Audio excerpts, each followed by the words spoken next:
Bien, bonjour à tous et bienvenue. Bonjour Aurélie, bonjour Emmanuel. Bonjour.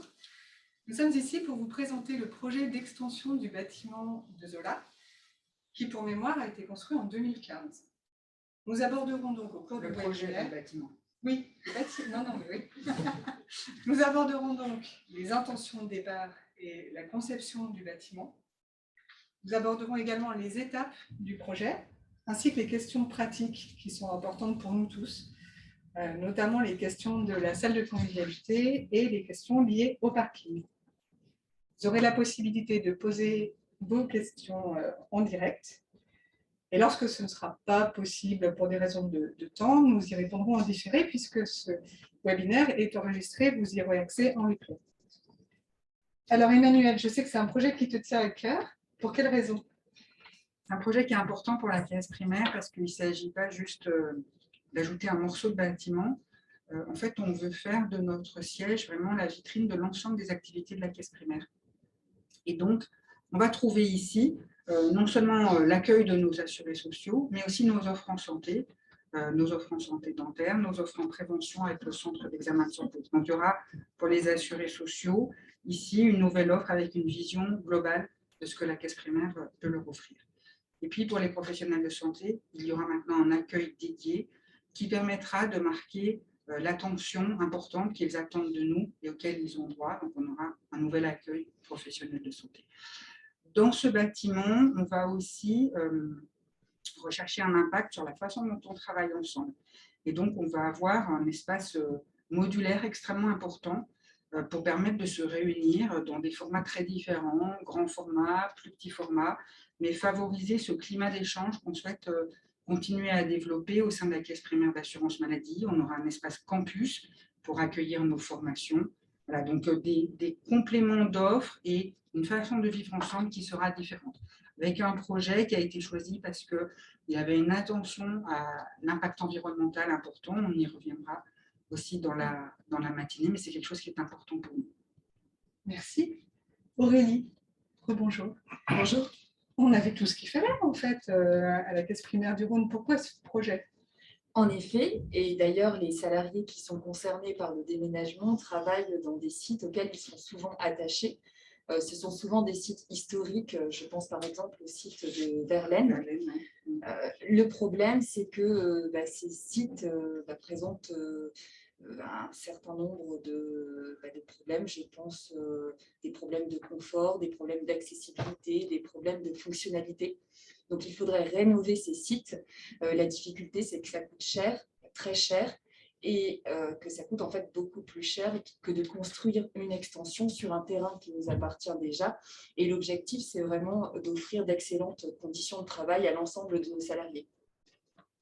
Merci Aurélie. Alors, je vais me tourner vers Stéphane. Stéphane Lamercieri. Bonjour. Bonjour Stéphane. Alors, on a des plans pour présenter le projet. Est-ce que tu peux m'expliquer, Stéphane, enfin expliquer à tout le monde ce qu'il y aura? Alors là, on n'est pas tout à fait dans le bon Voilà. pour dérouler. Ce qu'il y aura, alors si je ne me trompe pas, hein, c'est à cet endroit. Voilà, alors ce qu'il faut préciser peut-être en amont, c'est qu'il y a le projet de construction, mais le projet il va au-delà, puisqu'on réaménage certaines zones du bâtiment existant, et donc c'est le cas au rez-de-chaussée.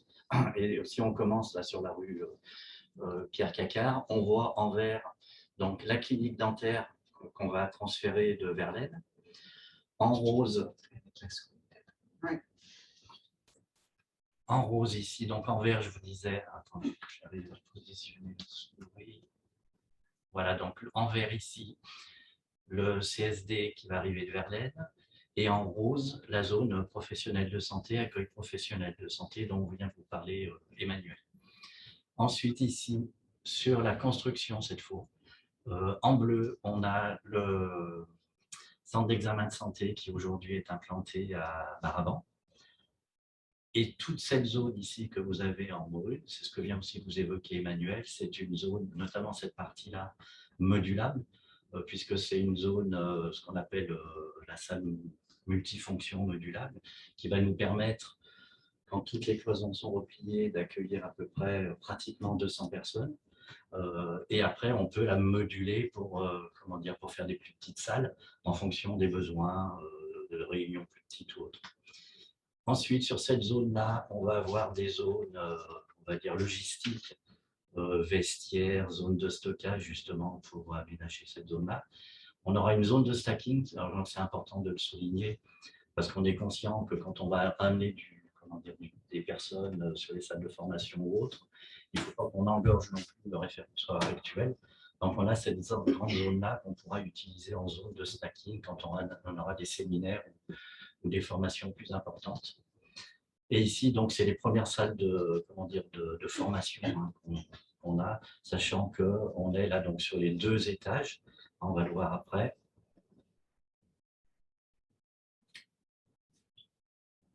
Donc, si je prends l'extension, la tour sur la rue Pierre-Cacquart, je vous disais tout à l'heure, donc au rez-de-chaussée, on a le CES. Au premier étage, on a l'administratif du centre d'examen de santé qui est apparemment aujourd'hui.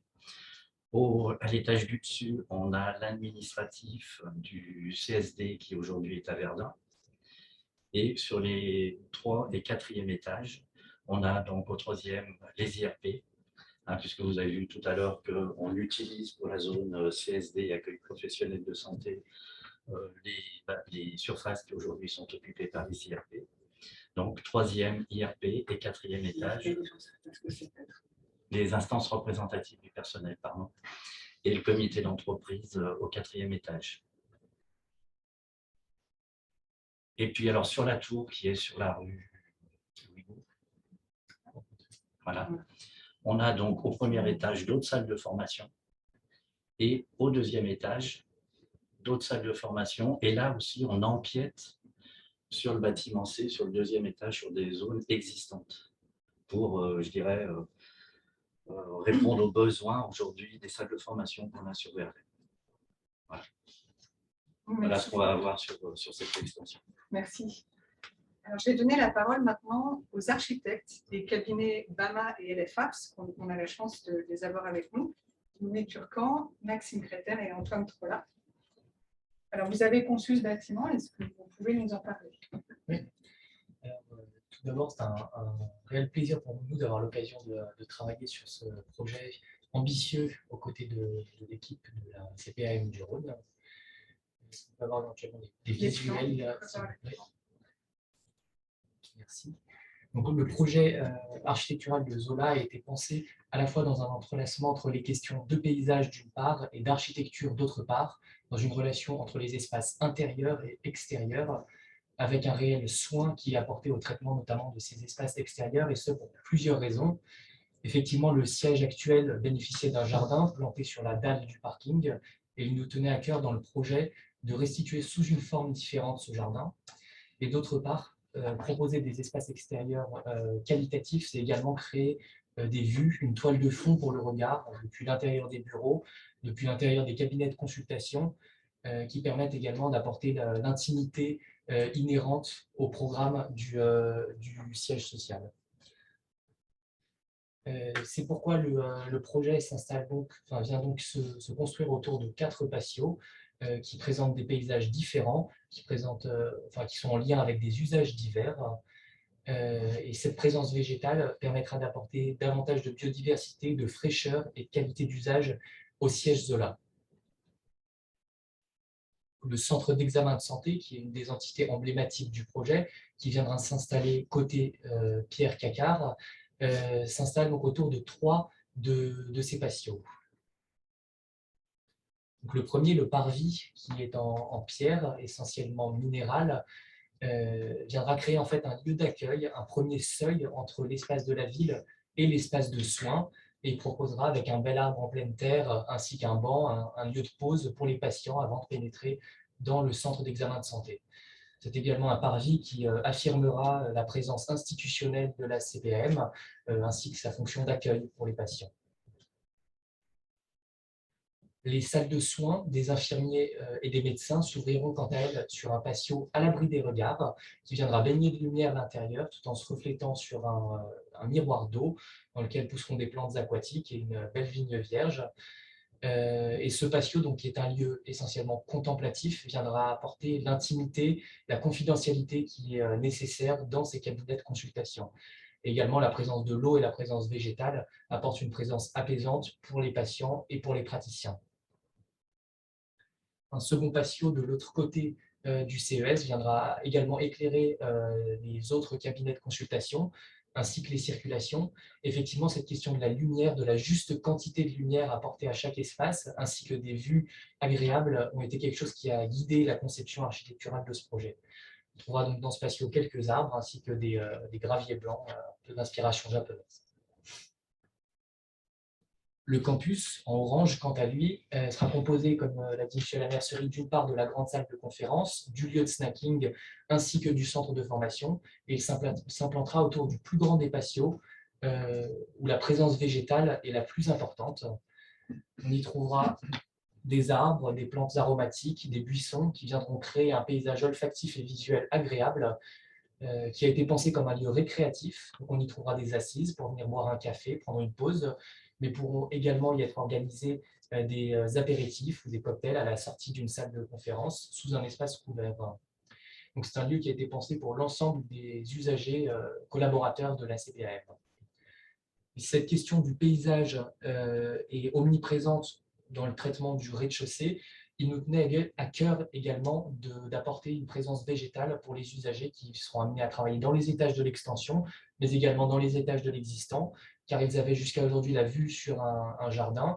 C'est pourquoi nous avons décidé de planter, en plus des patios, une toiture végétalisée sur l'ensemble de la toiture du rez-de-chaussée pour renforcer cette présence végétale, cette biodiversité, cette fraîcheur en cœur d'îlot. Du coup, cette toiture végétalisée, elle créera une vue agréable pour les premiers et deuxième étages de la tour côté CACAR, où on trouvera l'administratif du CES et du CSD. Pour les troisième et quatrième étages côté rue Pierre CACAR également, où on trouvera les instances du personnel ainsi que les organisations syndicales et CSE. Ces plateaux de bureaux dans les étages ont été pensés comme des plateaux libres de contraintes, très mutables pour accompagner l'évolution des pratiques professionnelles au fur et à mesure des années. Cette volonté d'un management horizontal, elle se ressentira par l'adaptabilité des plateaux, par leur facilité d'appropriation et la facilité d'avoir des échanges informels qui est inhérent à ces modes de management. De l'autre côté, rue Louis-Bou, s'ouvriront donc les salles de formation du centre de formation. Donc, comme on peut le voir sur cette image axonométrique, le nouveau siège Zola va venir se raccrocher à l'ancien siège dans une boucle fonctionnelle qui va, en le prolongeant, apporter un fonctionnement apaisé et facile. Du coup, c'est un siège social qui profitera à l'ensemble des usagers, même ceux qui travailleront dans l'existant, par sa dimension environnementale et paysagère qui se mêlera à l'architecture sobre et élégante du nouveau bâtiment. Merci, Louis. C'est très beau. Merci. Bonjour. Alors, je vais vous parler un petit peu plus des matériaux employés dans le projet. Donc, c'est un projet qui a pris en compte de nombreux paramètres bioclimatiques et aussi écologiques, et notamment dans la conception, la morphologie du bâtiment, mais aussi dans l'utilisation des matériaux, puisqu'on a essentiellement un bâtiment qui sera construit en structure bois et l'utilisation d'autres matériaux naturels comme les isolants en fibre de bois ou ouate de cellulose, par exemple. Donc là, on utilise majoritairement le bois dans toute la construction du projet, sauf sur les façades urbaines, où on utilise des poteaux en béton. Pourquoi le béton ici? Parce que c'est pour assurer la pérennité du bâtiment sur les façades publiques et préserver ces façades dans le temps. Alors, on utilise quand même un béton qui est bas carbone, qui sera blanc et qui sera auto-lavant pour avoir une qualité du bâtiment toujours propre et pérenne. Donc ici, on voit qu'on a une trame sur rue qui est en fait, c'est une sorte de grille en béton et avec un remplissage où sont les menuiseries. Alors ce remplissage, lui, est composé d'un complexe avec un isolant en fibre naturelle, la fenêtre, et dans les étages, le parement bois sera recouvert d'une feuille d'aluminium pour justement garantir la pérennité du bâtiment. Donc il pourra prendre une teinte vert de gris, par exemple, pour coller à l'image de santé de la CPAM.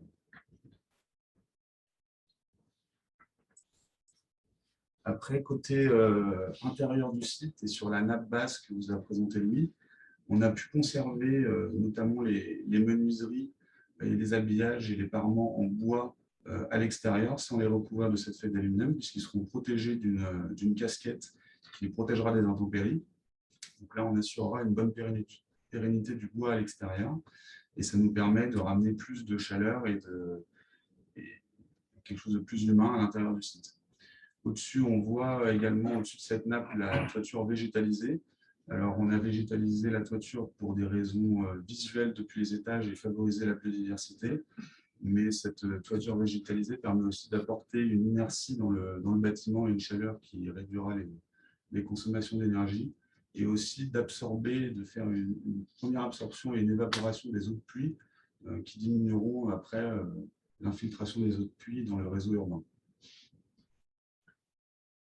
Pour finir, on voit sur l'image de ce premier patio qu'avait présenté Louis, la relation entre l'intérieur et l'extérieur du bâtiment. Côté intérieur, en fait, on voit que l'utilisation du bois pour la structure, on va essayer de la conserver au maximum dans les espaces intérieurs, puisqu'on on cherche à minimiser l'utilisation d'une grande variété de matériaux et d'avoir une palette qui est plutôt réduite. Donc, ça nous permet de conserver la relation entre l'image du bâtiment extérieur et ce qu'on en ressent à l'intérieur. Donc, on aura notamment tous les planchers intérieurs qui seront en bois, qui seront visibles dans les salles de soins. On aura aussi l'utilisation le plancher du niveau, la dalle haute, et dans les espaces de bureau, on aura aussi le plancher haut en bois qui sera visible, puisque favoriser l'utilisation du bois, ça apporte un bien-être au travail, ça apporte aussi une qualité de l'air qui est beaucoup plus pertinente. Et à côté de ça, on aura d'autres matériaux qui seront plus bruts, comme le béton au sol dans la nappe du rez-de-chaussée, qui sera traité. Ce sera un béton quartzile qui sera donc pérenne et qui répondra aux exigences sanitaires qu'on pourra garder également dans les salles de soins. Et cette utilisation de 3 matériaux avec les peintures blanches des placos feront quelque chose de complètement homogène dans la totalité du bâtiment.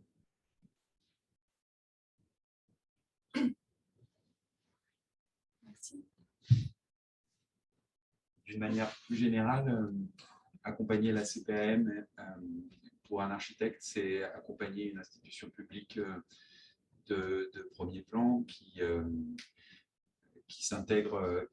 doit s'intégrer dans la ville et dans son contexte. C'est s'inscrire dans une ville de ville urbaine avec un patrimoine culturel, architectural et social fort et important. C'est donc du coup s'inscrire dans la ville en accompagnant la CPAM dans son projet d'action publique et dans cette démarche de transparence de l'institution.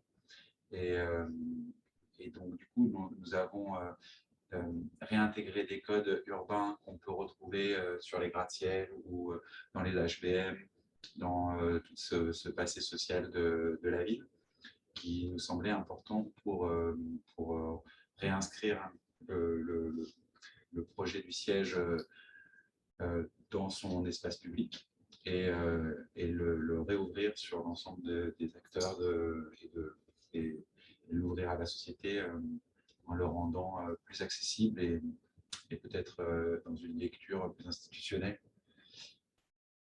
C'est pourquoi cela nous a guidés dans l'utilisation des matériaux comme le béton sur les rues, comme on vous l'a exposé précédemment, et qu'on retrouve le pavillon en bois au centre qui vient boucler un projet cohérent et commun à tous.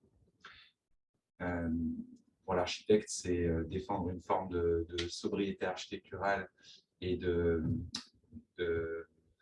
développement durable, d'utiliser ces matériaux et de proposer à la CPM un bâtiment cohérent participant à la vitacité.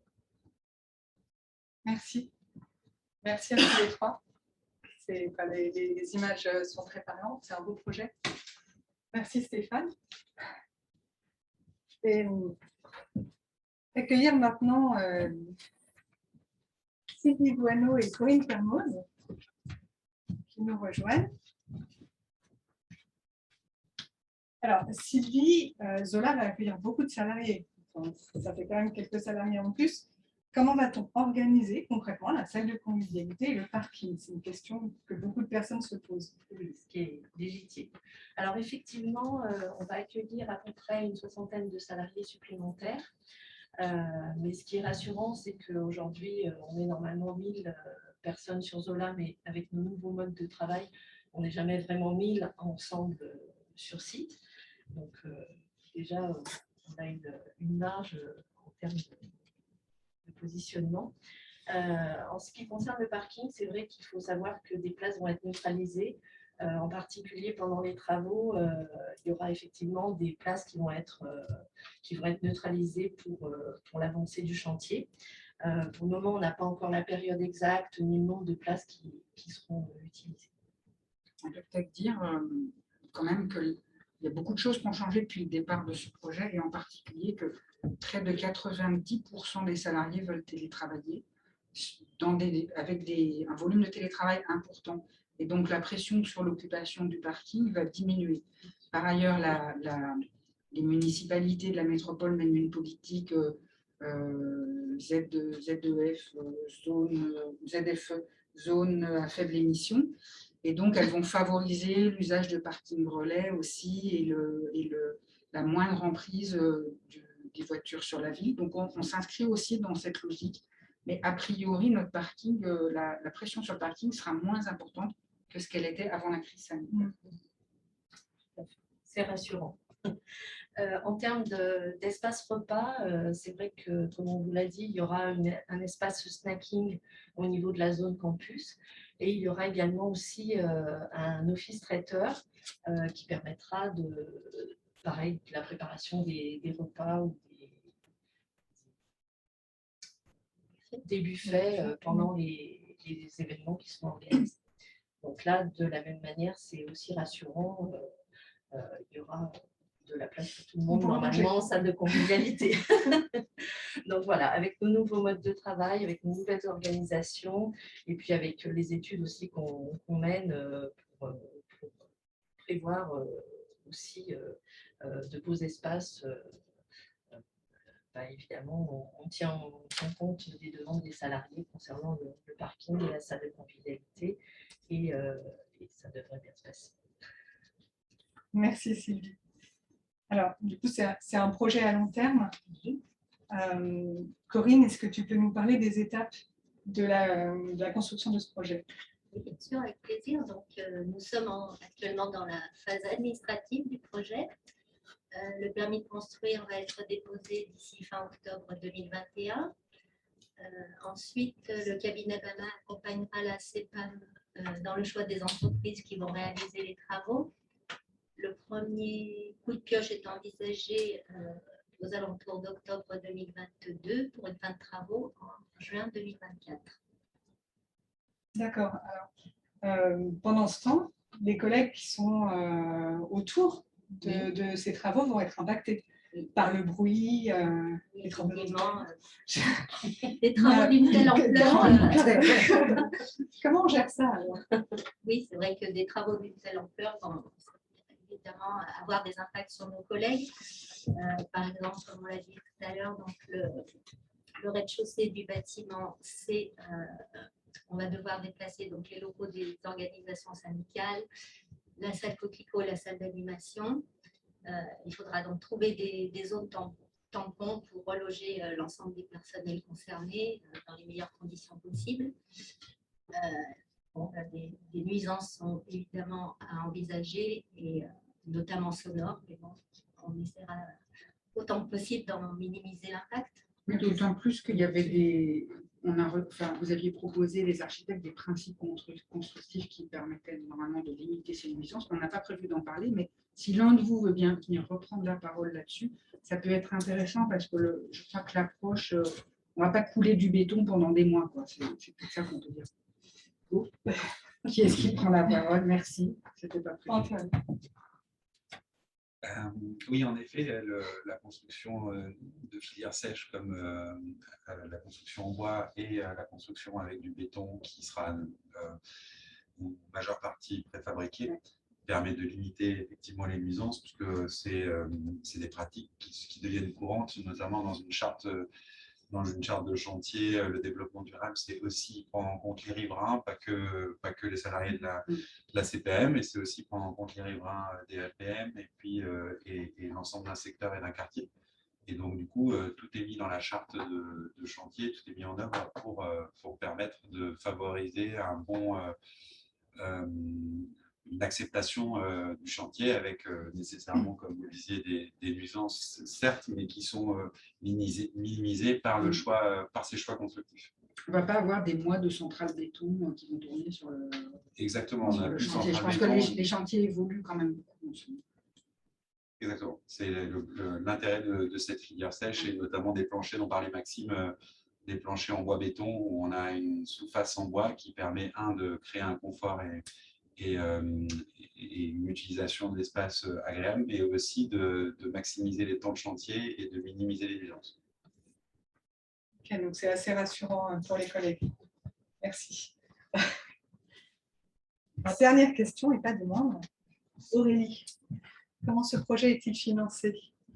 Alors tout d'abord, c'est un projet à plus de 6 millions d'euros.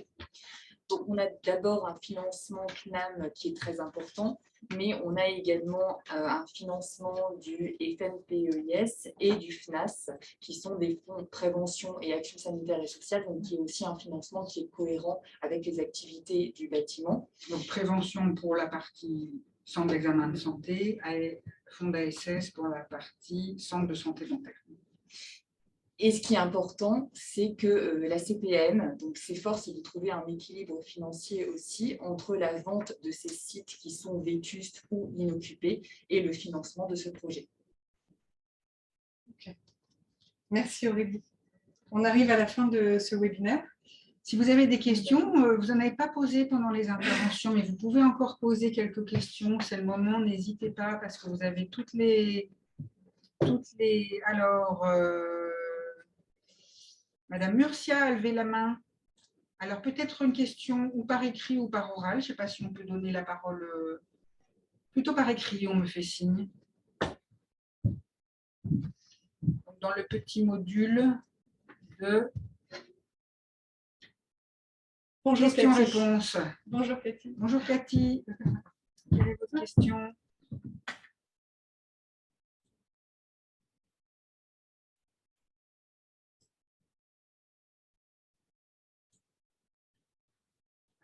Cathy est en train d'écrire, je suppose.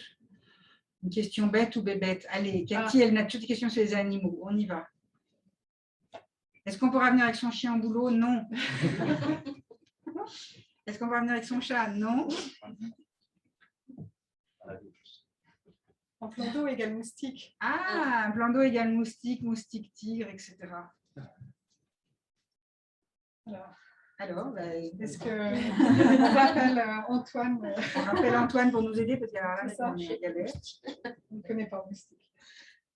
Alors, il existe des traitements pour les plans d'eau, des traitements qui sont sains pour la faune et la flore, mais qui empêchent la nidification des moustiques. Mais c'est surtout que le plan d'eau n'est pas stagnant, mais mouvant. Et donc, du coup, on a un bassin qui va traiter, qui va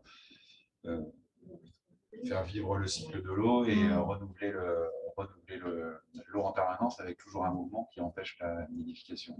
C'est l'eau stagnante qu'il faut à tout prix éviter, effectivement. D'accord. Alors, une question de Christiane Truchet qui nous dit: est-ce que les zones tampons seront mises en œuvre pour continuer à recevoir nos assurés dans le cadre des relations partenaires lors des fermetures de salles d'animation et coquelicots? Oui, il faudra qu'on trouve une solution pour continuer à recevoir nos partenaires, ou ici ou à Aubigny, on va voir, mais on ne va pas arrêter d'avoir des échanges avec eux. Effectivement, ces salles étaient bien pratiques parce qu'elles étaient en rez-de-chaussée, mais il faudra qu'on trouve d'autres solutions, ou dans les étages, ou sur d'autres bâtiments.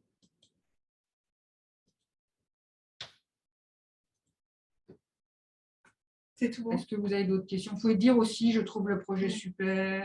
Oui, voilà, le droit de manifester. Moi, je trouve ce projet super. On l'a choisi à l'unanimité du jury, ce qui n'est pas forcément fréquent. Hein. Tout le jury a choisi ce projet, qui est un jury d'ailleurs participatif, puisque dans lequel il y avait des représentants des différents services concernés.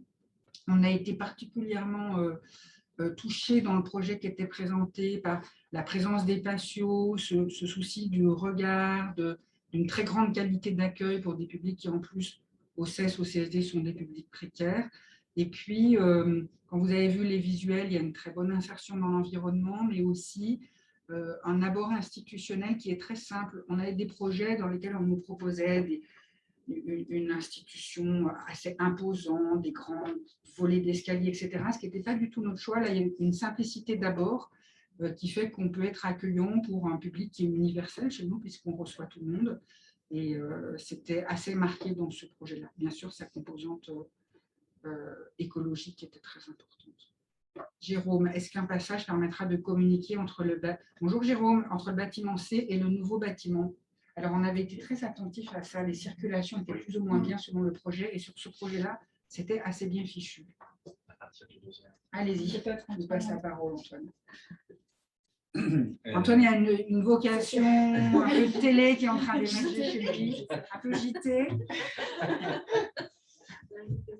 Non, mais effectivement, ça a guidé notre réflexion au départ, dans la première visite, où finalement on s'est retrouvé dans des cul-de-sac sur les deux ailes du bâtiment quand on avait visité avec vous. Et il y a deux choses qui nous ont guidés dans la réflexion, c'était le fait d'arriver à boucler les parcours, même si ce n'est pas complètement juste, puisque la salle d'animation fait une rupture, mais au moins de manière en promenade extérieure, on peut boucler tous les parcours. Et donc, du coup, de terminer un îlot cohérent. Et la deuxième chose qui avait guidé notre travail, c'était cette vision d'un management plus ouvert, d'amener les nouvelles pratiques au travail, et donc du coup de proposer un bâtiment qui est capable de s'adapter à vos usages et à votre manière de travailler. C'est pour ça que finalement peu de choses sont limitatives dans le bâtiment, et qu'il y a un bâtiment qui est proposé et qui sera livré à un moment donné, mais qui pourra tout à fait accepter l'évolution de vos pratiques.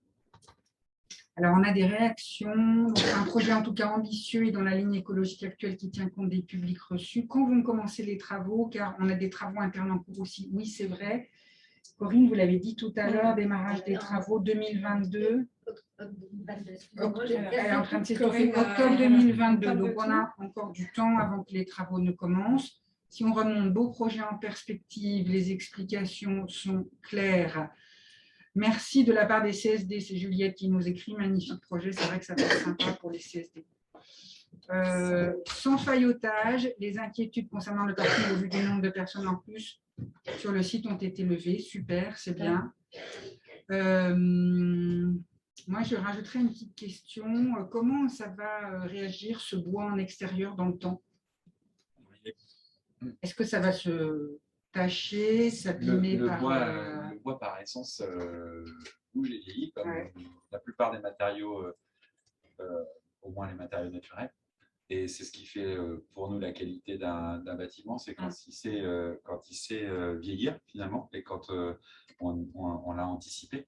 C'est pour ça que les façades, vous avez peut-être vu un ton un peu gris-vert, vert de gris, sur les façades sur rue, qui sont le bois est ici habillé d'aluminium pour le protéger sur les façades les plus exposées.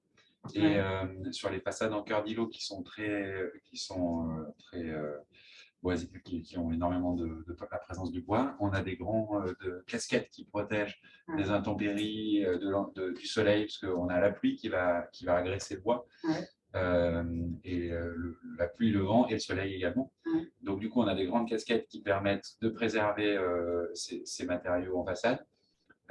Mais forcément, le temps fera que ces matières vont vivre et prendre une couleur qui au fur et à mesure va griser. La question, c'est que le temps intermédiaire, c'est pas uniforme, quoi. Ça grise par petit. Alors, les traitements qu'on a mis en œuvre, grâce à ces casquettes et grâce au traitement de façade, font que le bois va vieillir de manière uniforme, au moins par façade. Et puis les façades, comme je le disais, les façades les plus exposées ou les façades des tours sont habillées d'aluminium, ce qui du coup fige un petit peu pour le coup là la fameuse posture un petit peu institutionnelle du bâtiment sur son espace public. Et on nous demande quelle est la durée de vie de ces façades en bois?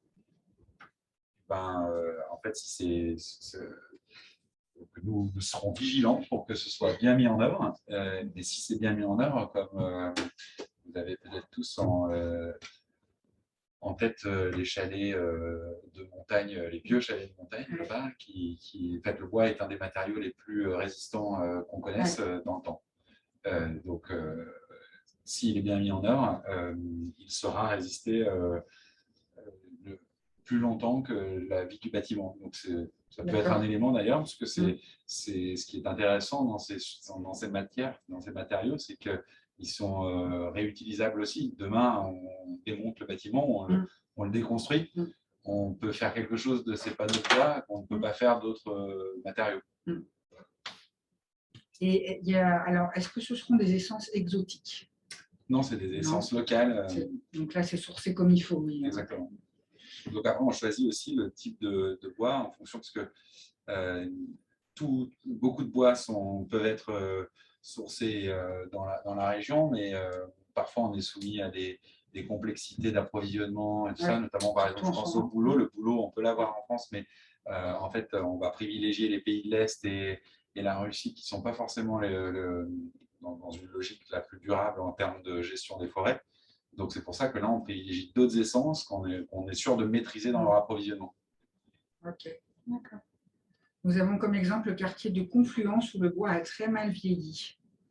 Effectivement, il y a des contre-exemples où ça vieillit mal, où ça vieillit. Moi, j'ai un autre exemple qui est la mairie de Fézin qui a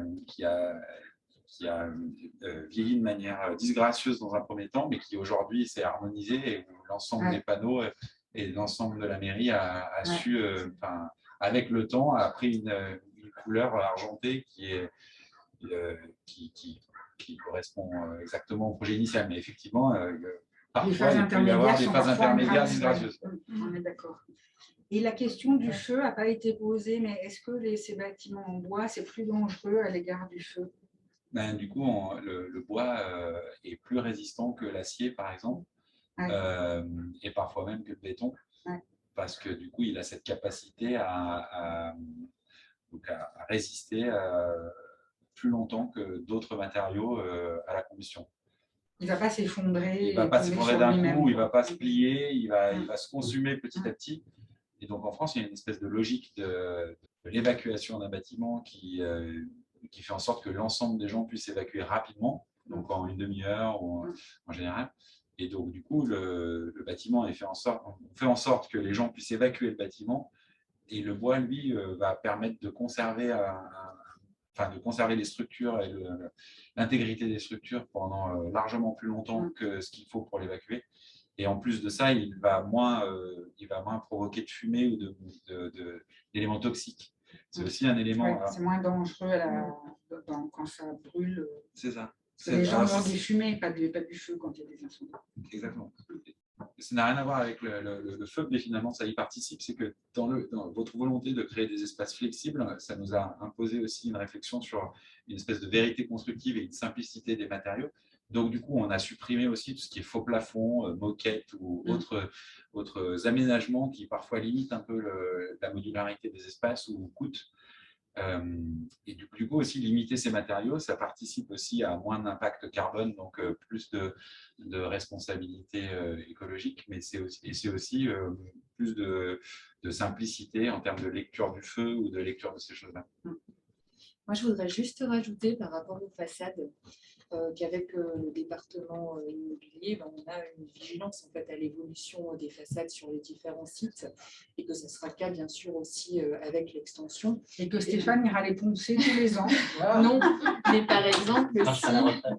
si le site actuel reste bien blanc, c'est aussi parce que chaque année, on investit du budget pour refaire une partie des peintures. Voilà. Ok. C'est tout bon. Super. Merci à tous. Merci à tous. On est très impatients de voir ça en vrai. Ah bah oui. maintenant. Ouais, ouais. Merci à tous. Donc, vous pourrez nous retrouver donc, en replay, parce qu'on on a enregistré. Je tiens à remercier tous les participants qui sont venus apporter toute leur expertise. Et aussi 3 personnes que vous ne voyez pas derrière la caméra, donc Céline, Madi et René, qui ont permis que tout se déroule pour le mieux. Voilà, je vous souhaite à tous une bonne journée et à bientôt.